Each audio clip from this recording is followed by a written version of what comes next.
Simon & Schuster Audio presents Rising Tide, the Great Mississippi Flood of 1927 and How It Changed America, by John M. Barry. Read by George Grizzard.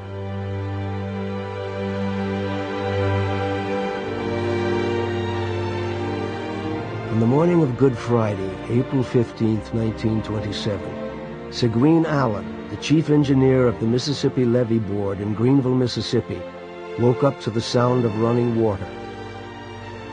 Rain was lashing the tall windows of his home near the great river with such intensity that the gutters were overflowing, and a small waterfall poured past his bedroom. It worried him. He was hosting a party that day, but his concern was not that the weather might keep guests away. Indeed, he knew that the heavy rain, far from decreasing attendance, would bring out all the community's men of consequence, all as anxious as he for the latest word on the river. It had been raining for months. Tributaries to the Mississippi had already overflowed from Oklahoma and Kansas in the west to Illinois and Kentucky in the east, causing dozens of deaths and threatening millions of acres of land. The Mississippi itself had been rising for weeks.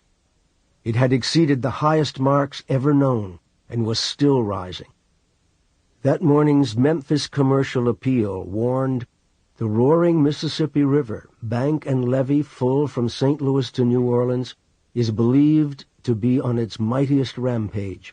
All along the Mississippi considerable fear is felt over the prospects for the greatest flood in history."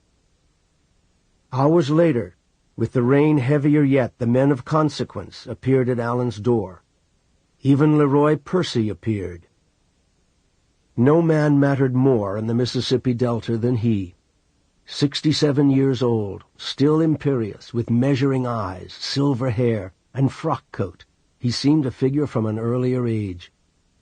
If so, he had been a ruler of that age, and in the Mississippi Delta he ruled even now.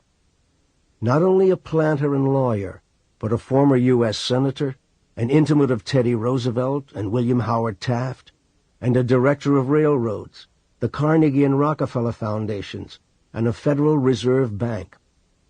Percy's political and financial connections extended beyond Washington and New York. Sample complete. Ready to continue?